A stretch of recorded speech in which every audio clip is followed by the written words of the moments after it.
కృష్ణమ్మకు చెప్పమ్మా కష్టం కలిగించొద్దని, యమునకు చెప్పమ్మా సాయమునకు వెనకాడొద్దని,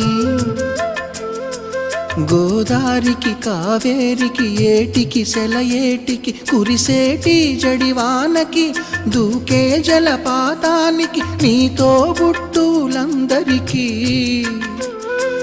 చెప్పమ్మా మా గంగమ్మ. జీవనదివిగా ఒక మోక్షనిధివిగా పండ్లు పూలు పసుపుల పారాణి రాణిగా